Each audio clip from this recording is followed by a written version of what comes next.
ഹരേ കൃഷ്ണ. സത്യം വരം ധീമഹി. അർജുനപുത്രനായ അഭിമന്യുവിനെ ജയദ്രഥൻ വധിച്ചു എന്നറിയുമ്പോൾ അർജുനൻ ഒരു ശപഥം ചെയ്യുന്നുണ്ട്. നാളെ സൂര്യാസ്തമനത്തിന് മുന്നേ ഞാൻ ആ ജയദ്രഥനെ വധിച്ചിരിക്കും. അതിന് കഴിഞ്ഞില്ലെങ്കിൽ ഞാൻ അഗ്നിപ്രവേശം ചെയ്യുന്നതാണ്. ഇതാണ് ആ ശപഥം. ഇത് എല്ലാവർക്കും അറിയാവുന്ന കഥയാണല്ലേ. അപ്പോൾ ഈ ശപഥത്തെക്കുറിച്ച് ആലോചിച്ചുകൊണ്ട് അർജുനൻ ഇങ്ങനെ രാത്രി തൻ്റെ ശിബിരത്തിൽ ഇങ്ങനെ കിടക്കുമ്പോൾ പെട്ടെന്ന് അദ്ദേഹം ഉറങ്ങിപ്പോകുന്ന സമയത്ത് ഭഗവാൻ അർജുനന് സ്വപ്ന ദർശനം നൽകിയാണ്. ഭഗവാൻ സ്വപ്നത്തിൽ വന്നിട്ട് അർജുനനോട് പറയുന്നു, പാർത്ഥ, നീ എന്തിനാണ് ഇങ്ങനെ ചിന്താകുലനാകുന്നത്? ബുദ്ധിമാന്മാർ വിഷമിക്കേണ്ട കാര്യമുണ്ടോ എന്ന് ചോദിക്കുമ്പോൾ അർജുനൻ പറയുന്നു, ഭഗവാനെ മാധവ, എൻ്റെ ശപഥത്തെക്കുറിച്ച് അങ്ങേക്കും അറിവുള്ളതാണല്ലോ. നാളെ യുദ്ധക്കളത്തിൽ ഏറ്റവും പിന്നിലാവും ജയദ്രഥൻ നിലയുറപ്പിക്കുക. അവനെ രക്ഷിക്കാനായി ഒരുപാട് മഹാരഥന്മാർ ഉണ്ടാവും. മാത്രമല്ല 11 അക്ഷോണിപ്പടയിൽ ഇനി ബാക്കി എത്രയുണ്ടോ അവരെല്ലാവരും നാളെ ജയദ്രഥൻ്റെ രക്ഷയ്ക്കായി നിലയുറപ്പിക്കുന്നതാണ്. എനിക്ക് അവനെ നാളെ ഒന്ന് കാണാൻ സാധിക്കുമോ എന്ന് പോലും അറിയില്ല. അല്ലെങ്കിൽ ഞാൻ അഗ്നിപ്രവേശം ചെയ്യുന്നതാണ് എന്നിങ്ങനെ പറയുമ്പോൾ ഭഗവാൻ പറയുന്നു, ദൈത്യന്മാരെ വധിക്കാനായി ഉപയോഗിച്ച ആ പാശുപതാസ്ത്രം ശ്രീ മഹാദേവൻ്റെ കയ്യിൽ ഉണ്ട്. നീ ആ ഭഗവാനെ ധ്യാനിക്കൂ. എന്നിട്ട് ആ പാശുപതാസ്ത്രം കരസ്ഥമാക്കണം. എങ്കിൽ ഉറപ്പായും നിനക്ക് ജയദ്രഥനെ വധിക്കാൻ സാധിക്കും. അതിനായി നീ ഭഗവാനെ ധ്യാനിക്കൂ, അതായത് ശങ്കര ഭഗവാനെ ധ്യാനിക്കൂ എന്ന് കൃഷ്ണ ഭഗവാൻ പറയുകയാണ്. ഉടനെ തന്നെ അർജുനൻ ഇങ്ങനെ ധ്യാനത്തിലിരുന്ന് കുറച്ച് കഴിയുമ്പോൾ, ഇതൊക്കെ സ്വപ്നമാണ് കേട്ടോ, അർജുനൻ കാണുന്നതാണ് സ്വപ്നത്തിൽ. ധ്യാനത്തിലിരുന്ന് കുറച്ച് കഴിയുമ്പോൾ കൃഷ്ണ ഭഗവാൻ വന്ന് അർജുനൻ്റെ വലത് കരത്തെ പിടിച്ചുകൊണ്ട് വായുവേഗത്തിൽ ഉത്തരദിക്കിലേക്ക് പാഞ്ഞു പോവുകയാണ്. ഹിമാലയത്തിലെ മണിമാൻ പർവ്വതം, ശ്വേതപർവ്വതം, ഗംഗാനദി, സിദ്ധന്മാരുടെ ആശ്രമങ്ങൾ ഇതെല്ലാം കടന്ന ഒടുവിൽ അവസാനം അവർ കൈലാസത്തിലെത്തുമ്പോൾ തൃശൂലധാരിയായ ഭഗവാൻ പാർവതീ ദേവിയോടൊത്ത് അവിടെ ഇരിക്കുകയാണ്. ഇവരെ കാണുമ്പോൾ തന്നെ ഭഗവാൻ പുഞ്ചിരിച്ചുകൊണ്ട് പറയുന്നു, നരനാരായണന്മാരെ, നിങ്ങൾക്ക് കൈലാസത്തിലേക്ക് സ്വാഗതം. ആഗമനോദ്ദേശം എന്താണെന്ന് പറഞ്ഞാലും എന്തായാലും ഞാനിത് നടത്തിത്തരുന്നതാണ്. ഉടനെ തന്നെ അർജുനൻ ശങ്കര ഭഗവാനെ നമസ്കരിച്ചുകൊണ്ട് പറയുന്നു, ഭഗവാനെ, എനിക്ക് ആ ദിവ്യാസ്ത്രം വേണം എന്ന് പറയുകയാണ്. ഉടനെ മഹാദേവൻ പറയുന്നു, ഇവിടെ അടുത്ത് അമൃത സമമായ ഒരു സരസ്സുണ്ട്. അവിടെ ചെന്ന്, ഞാൻ അവിടെയാണ് എൻ്റെ ശപബാണങ്ങൾ സൂക്ഷിച്ചിട്ടുള്ളത്, അവിടെ ചെന്ന് അത് എടുത്തുകൊണ്ട് വരിക എന്ന് പറയുകയാണ്. അപ്പോൾ ഈ ശിവപാർഷദന്മാരുടെ സഹായത്തോടു കൂടി കൃഷ്ണാർജുനന്മാർ അവിടെ എത്തുന്നു. ഈ സരസിൻ്റെ തീരത്തെത്തുമ്പോൾ അവിടെ മിന്നിത്തിളങ്ങുന്ന, അതായത് വെട്ടിത്തിളങ്ങുന്ന 2 നാഗങ്ങളെ കാണുന്നു എന്നാണ്. ഈ നാഗങ്ങളെ കാണുമ്പോൾ ഇവർ രുദ്രഭഗവാന്റെ ചില മന്ത്രങ്ങൾ പറയുകയും ഈ 2 നാഗങ്ങളും 2 ശാപങ്ങളായി മാറുകയും ചെയ്യുന്നു. ഈ ശാപബാണങ്ങളെ എടുത്ത് അർജുനൻ മഹാദേവൻ്റെ തൃക്കാൽക്കൽ സമർപ്പിക്കുന്നു.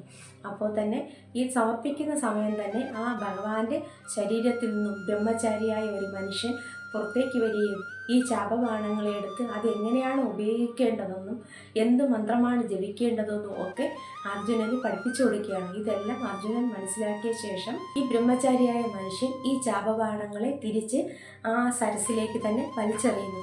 അതിനുശേഷമാണ് ഭഗവാൻ പാശുപതാസ്ത്രം അർജുനന് കൊടുത്തതും അർജുനൻ തിരിച്ചു വരുന്നതായിട്ടാണ് ഇങ്ങനെ സ്വപ്നം കാണുന്നത്. ഇതെല്ലാം സ്വപ്നമായിരുന്നു കേട്ടോ. അതായത് പാശുപതാസ്ത്രം കൊണ്ട് നാളെ ജയദ്രഥനെ വധിക്കാൻ സാധിക്കുമെന്ന് അർജുനൻ്റെ മനസ്സിൽ ചെറിയൊരു ആശ്വാസം കൊടുക്കുകയാണ് ഭഗവാൻ ഈ സ്വപ്നത്തിലൂടെ ചെയ്തത്. അതിനുശേഷം പിറ്റേ ദിവസമാണല്ലോ ജയദ്രഥ വധം നടക്കുന്നത്.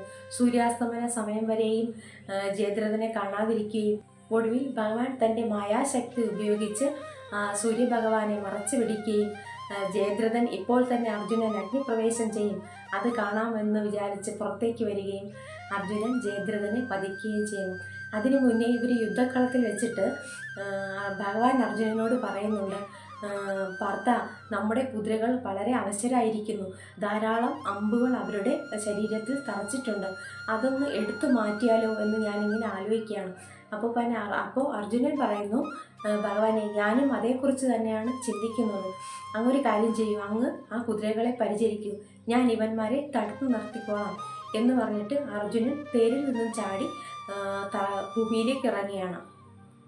ഈ സമയത്ത് അർജുനനെ ആക്രമിക്കാനായി അനേകം മഹാരഥന്മാർ രഥവുമായിട്ട് ഇങ്ങനെ ചുറ്റും കൂടി എന്നുള്ളതാണ്. ഭഗവാൻ ഇങ്ങനെ കുതിരകളെ പരിചരിച്ചിട്ട് അർജുനനോട് പറയുന്നു, പാർത്ഥ, ഇവർക്ക് ദാഹിക്കുന്നു, വെള്ളം വേണമെന്നാണ് തോന്നുന്നത്.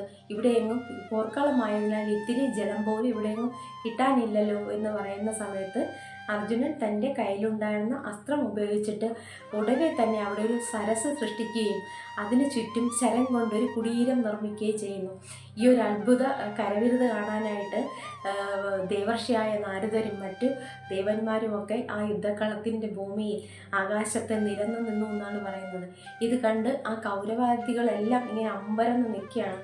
ഈ ശരകുടീരത്തിനകത്തേക്ക് ഭഗവാൻ കുതിരകളെ കൊണ്ട് പോവുകയും അവരെ നല്ലോണം പരിചരിച്ച് അവർക്ക് വെള്ളമൊക്കെ കൊടുത്ത് തിരിച്ച് വന്നിട്ട് തേരിൽ പൂട്ടി അവർ പിന്നെയും യാത്ര തുടർന്നു. അതായത് ജയദ്രഥനെ ലക്ഷ്യമാക്കി പാഞ്ഞു എന്നുള്ളതാണ്. അതിനുശേഷമാണ് ജയദ്രഥ വധം വരുന്നത്.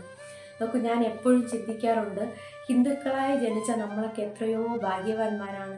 കാരണം മഹാഭാരതം പോലെ വലിയൊരു ഇതിഹാസം, ഭാഗവതം പോലെയുള്ള 18 പുരാണങ്ങൾ, 108 ഉപനിഷത്തുകൾ, ഒരു മനുഷ്യജന്മം മുഴുവനും വായിച്ചാലും പഠിച്ചാലും തീരാത്തത്ര വേദങ്ങളും ശാസ്ത്രങ്ങളും അല്ലേ. അറിയുമ്പോൾ അറിയാൻ ഇനിയും ഒത്തിരി ബാക്കിയെന്ന്. അതുപോലെ ഒരിക്കലും പഠിച്ചു തീരാത്ത അത്രയും ശാസ്ത്രങ്ങളുണ്ട് നമുക്ക്. പക്ഷേ ഇതൊന്നും പഠിക്കാൻ പറ്റിയില്ല അല്ലെങ്കിൽ വായിക്കാൻ പറ്റിയില്ല എന്ന് കരുതി ആരും വിഷമിക്കേണ്ടതില്ല. ഭഗവാന്റെ ആ നാരായണ എന്നുള്ള നാമം ജപിച്ച് ശ്രീ ഗുരുവായൂരപ്പനെ ഇങ്ങനെ മനസ്സിൽ ധ്യാനിച്ചിരിക്കുന്നതിനേക്കാൾ മറ്റൊരു സൗഭാഗ്യം നമുക്ക് ഈ മനുഷ്യജന്മത്തിൽ വേറെ എന്താണ് കിട്ടാനുള്ളത് അല്ലേ. അപ്പോൾ എല്ലാവരും ഭഗവാന്റെ നാമങ്ങൾ ജപിച്ച് ഭഗവാന്റെ അനുഗ്രഹത്തിനായി പ്രാർത്ഥിക്കുക. എല്ലാവർക്കും ഭഗവാന്റെ അനുഗ്രഹം ഉണ്ടാവട്ടെ എന്ന് ഞാനും പ്രാർത്ഥിക്കുന്നു. ഹരേ കൃഷ്ണ. സത്യം വര നിമരി.